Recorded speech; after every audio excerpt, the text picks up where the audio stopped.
Assalamualaikum teman-teman, apa kabar semuanya? Semoga teman-teman dalam keadaan sehat walafiat serta dalam lindungan Allah Subhanahu wa taala. Amin ya Allah. Teman-teman kelas 4, teman-teman kelas 4 masih ingat sama Ibu? Kita bertemu lagi ya dengan Ibu Upi di Sentra Sains. Sebelum mulai belajar, seperti biasa kita berdoa dulu ya. Bismillahirrahmanirrahim. Allahumma inni as'aluka ilman nafi'an wa rizqan thayyiban wa amalan mutaqabbalan. Amin ya Allah ya Tuhanku. Teman-teman, hari ini di Sentra Sains Ibu akan menjelaskan tentang mikroorganisme. Lebih tepatnya kita seperti murojaah kembali yang ada di semester lalu ya teman-teman. Cuman Ibu ingin mau tahu nih, biar ingatannya makin kuat nih ya. Kita akan belajar mikroorganisme, khususnya peranan mikroorganisme dalam bidang pangan ya teman-teman ya. Nah, siapa di sini yang masih ingat apa sih mikroorganisme itu? Ya betul, mikroorganisme adalah organisme atau makhluk berukuran sangat kecil teman-teman, dan tidak dapat dilihat oleh mata secara langsung. Kita butuh alat bantu yang disebut dengan mikroskop. Betul. Mikroskop itu banyak ditemukan di laboratorium ya teman-teman ya. Sering digunakan oleh saintis kita, peneliti kita ya. Siapa di sini yang cita-cita jadi saintis? Yang cita-cita jadi saintis artinya harus rajin belajar, terutama ilmu sainsnya diperdalam ya teman-teman. Nah, siapa yang masih ingat mikroorganisme tuh terdiri dari apa aja sih yang semester lalu? Betul, ada bakteri, ada virus, ada jamur atau ragi. Bakteri pun ada dua, bakteri baik dengan bakteri jahat. Nah, kita akan menjelaskan nih ya, beberapa kita recalling kembali ya, murojaah kembali. Kita akan menggabungkan antara bakteri jahat dengan virus jahat ya. Virus rata-rata jahat sih teman-teman, jarang Ibu mendengar virus baik, belum pernah. Contoh, virus. Virus ketemu dengan bakteri jahat, bisa menjadi sumber penyakit kalau masuk ke dalam tubuh kita. Contoh paling mudah nih, sekarang kan kita sedang dihadapi oleh wabah penyakit yang menular yang disebut penyakit corona atau COVID-19 atau COVID-19 ya teman-teman. Nah, itu kan gejalanya sama seperti penyakit pilek atau batuk. Pilek sih lebih tepatnya. Anggap aja nih Ibu contohkan penyakit pilek biasa ya. Allah itu dengan kemahakuasaannya membuat tubuh kita, menciptakan tubuh kita ini secara sempurna beserta dengan fungsinya. Nah, begitu misalnya nih contoh ada bakteri atau virus yang mengandung kalau masuk ke tubuh jadi pilek kita ya, masuk ke tubuh melalui rongga hidung. Nah, karena Allah sudah menciptakan organ tubuh kita yang sempurna, dia bisa mendeteksi nih ada yang aneh nih di hidung nih. Kita mungkin merasa geli-geli aja gitu, padahal tuh ada bakteri jahat atau virus yang masuk. Biasanya tubuh kita merespon dengan kita bersin, atau mungkin kalau mulut kita batuk.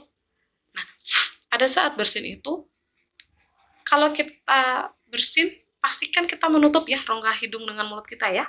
Bisa menggunakan kedua tangan, tapi pastikan setelah bersin atau batuk, kita cuci tangan ya teman-teman. Cuci tangan dengan air mengalir, menggunakan sabun selama 20 detik ya. Kita bersin, cep. Kalau bisa menggunakan sapu tangan atau tisu ya teman-teman. Cep. Kalau tidak ditutup, apa yang terjadi? Si virus atau bakteri jahat itu yang ada, dia keluar, dia menyebar. Bisa jadi di depan kita ada orang tua kita, ada keluarga kita, saudara kita, itu tertular. Kita nggak jadi sakit karena kita mengeluarkannya, tapi keluarga kita yang lain yang ada di sekitar kita itu terkena. Kan mereka nggak tahu tuh. Jadi terhirup mungkin lewat rongga hidung mereka. Nah, terus kalau sudah seperti itu kan kita merasa bersalah ya teman-teman. Makanya sekarang ini kita kenapa kebanyakan pada saat terserang wabah ini kita disuruh di rumah saja. Nah, kalau tidak penting banget, pastikan teman-teman tidak keluar rumah ya. Andaikan keluar rumah pun, teman-teman pastikan menggunakan masker, membawa hand sanitizer untuk cuci tangan, terus kalau bisa menggunakan face shield ya.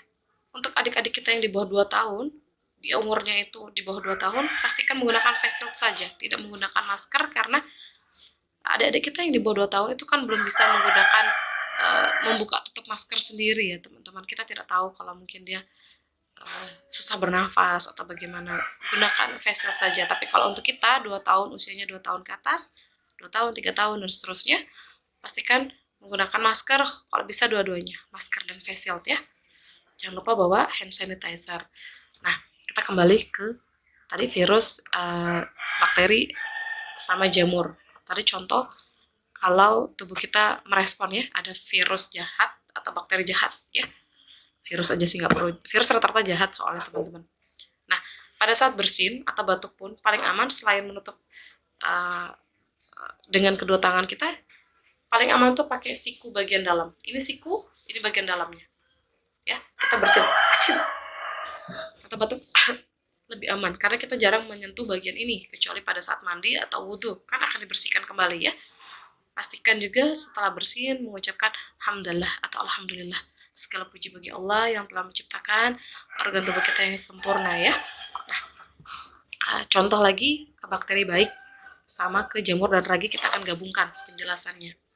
Nah, siapa yang masih ingat proses pembuatan tempe yang ada di pabrik tempe tempo hari? Kita udah kesana kan, rame-rame kan? Nah, di situ kita melihat ya, tempe yang udah siap, yang udah melalui proses masak, pembersihan, itu kan dicampur oleh ragi. Nah, tadi awalnya kan biji-biji kedelai ya, masih ingat ya kalau tempe itu terbuat dari kacang kedelai, bahan baku utamanya ya. Nah, itu masih berbiji-biji sendiri-sendiri. Terus begitu udah dicampur dengan ragi, beberapa hari kemudian akan tumbuh jamur-jamur putih-putih yang akan menyelimuti si kacang kedelai itu. Nah, jamur itulah yang bagus untuk kita konsumsi. Tapi ya jangan cuma jamurnya aja dimakan, terus biji kedelainya dibuang. Pastikan semua dimakan ya teman-teman ya, karena itu sehat, baik untuk tubuh kita ya. Jadi makanan baik pun tidak perlu harus mahal, yang murah, tapi selama kita mendapatkannya dengan cara yang halal, proses pembuatannya juga dengan cara yang baik, akan thayyib buat tubuh kita ya, akan baik buat tubuh kita. Nah, jamur tidak semua juga bisa kita makan ya. Beberapa jamur kita sudah pernah jelaskan di semester lalu juga, jamur apa saja yang bisa kita makan dan jamur apa saja yang tidak boleh kita makan ya teman-teman ya. Nah, tadi Ibu mencontohkan tempe. Siapa di sini yang masih ingat jamur tadi itu kan mengandung mikroorganisme ya. Nah, disebut apa sih jamur tersebut, bahasa latinnya apa gitu? Siapa yang masih ingat? Kalau lupa Ibu kasih tahu ya. Bahasa Latin dari jamur yang ada tempe adalah Rhizopus oryzae. Nah, terus apalagi nih makanan yang mengandung bakteri baik atau melalui proses fermentasi atau peragian? Minuman deh contohnya. Ya betul, yogurt. Yogurt atau kefir. Terbuat dari bahan apa sih yogurt atau kefir ini? Dari susu bahan baku utamanya ya. Nah, yogurt atau kefir ini bedanya apa sih Bu? Yogurt atau kefir ini, kalau yogurt itu lebih cair, kalau kefir itu dia lebih kental, ya. Nah, dia juga mengandung bakteri baik. Nama bakteri baiknya itu yang ada di yogurt ya adalah Lactobacillus casei. Yang kedua itu siapa yang pernah makan nata de coco? Sering dicampur dalam sirup ya pada saat puasa atau lagi hawanya gerah gitu, atau dalam es campur ya. Si nata de coco sendiri terbuat dari bahan apa? Bahan utamanya. Siapa yang ingat? Betul, dari sari kelapa. Nah, itu kan dia melalui proses fermentasi juga ya. Nama latinnya itu Acetobacter silenium. Acetobacter silenium ya. Terus siapa lagi yang sering makan tape? Tape, yogurt, itu kan rata-rata rasanya itu karena melalui proses fermentasi manis-manis, ada sedikit asam-asamnya gitu, enak gitu ya kan. Tape juga ada dua, tape ketan, tape singkong. Nah, tape itu karena melalui proses fermentasi dia juga ada nama latinnya. Nama latinnya Saccharomyces cerevisiae. Memang agak sulit, tapi emang kita harus tahu ya teman-teman. Terus masih banyak lagi kan contoh makanan atau minuman yang melalui proses peragian atau mungkin fermentasi. Ada kecap terbuat dari bahan bakunya apa? Kacang kedelai hitam. Oke. Terus ada apa lagi? Ada asinan. kayak yang suka yang lagi Korea-Koreaan, kita sih sebenarnya udah punya acar ya, asinan tuh ya, acar-acar timun tuh juga termasuk ya, karena ada cuka kan untuk pengasamannya. Nah, cuka ketemu dengan timun itu jadi probiotik, baik untuk tubuh gitu loh. Terus yang suka ala-ala Korean itu si kimchi itu kan, itu juga baik untuk tubuh ya. Terus dari sini kan teman-teman bisa menjabarkan kembali itu produk makanan apa saja sih yang mengandung bakteri baik yang bagus untuk tubuh. Nah, Ibu anggap teman-teman udah mulai teringat kembali nih semuanya ya. Karena tadi kita sudah ngebahas sedikit-sedikit ya. Siapa yang di sini masih ingat cabang ilmu yang mempelajari tentang mikroorganisme? Betul. Mikrobiologi ya. Jadi cabang ilmu yang mempelajari tentang mikroorganisme disebut mikrobiologi. Bu, dari tadi tuh kita ngebahasnya tentang ini deh, fermentasi. Saya lupa nih Bu, apa sih fermentasi itu? Siapa yang masih ingat? Yang mau bantu Ibu? Proses fermentasi itu adalah proses natural atau proses alami yang melibatkan mikroorganisme seperti ragi dan bakteri baik untuk mengubah karbohidrat atau gula dan pati menjadi alkohol atau asam. Kok ada alkohol sih Bu? Ya benar. Bir itu juga salah satu proses fermentasinya melalui mikroorganisme. Jadi ada mikroorganisme di dalamnya ya. Tapi kita kembalikan. Alkohol, apalagi yang membuat memabukkan, itu tidak baik untuk tubuh. Itu yang pertama. Yang kedua, dalam agama itu dilarang bir itu ya. Jadi pastikan teman-teman makan yang melalui proses fermentasi atau ragi yang baik ya, yang emang dihalalkan oleh agama kita ya. Karena itu berpengaruh terhadap tubuh kita ya. Pastikan nggak perlu tuh nyicip-nyicip kayak apa sih rasa asamnya atau kayak apa sih rasa bir tuh nggak perlu ya. Karena kalau sudah agama melarang, mengharamkan, artinya itu tidak baik buat tubuh ya. Kita cuma sekedar tahu saja proses pembuatan bir atau alkohol ya. Terus jadi simpulannya, fungsi mikroorganisme itu apa? Nah, siapa yang mau merangkum itu semua? Ayo. Tuh, yang pertama, mikroorganisme itu membantu proses fermentasi. Yang kedua, mikroorganisme itu juga bisa membuat pertumbuhan bakteri baik, ya kan? Kayak yang di yogurt tadi sama di kefir. Terus mikroorganisme buat kesehatan bisa menjadi bahan baku antibiotik. Antibiotik itu yang sering kita minum loh kalau kata sakit, dapat dari dokter mungkin dikasih obat namanya antibiotik. Itu untuk membunuh virus-virus yang masuk ke dalam tubuh kita, ya. Antibiotik, tapi itu tetap harus berdasarkan resep dari dokter ya teman-teman ya, tidak boleh asal minum. Terus kalau buat tanaman bisa sebagai pestisida. Pestisida itu yang membunuh hama-hama yang menempel yang ada di tanaman kita, biar tanaman kita tuh nggak dirusak, nggak dimakan sama dia.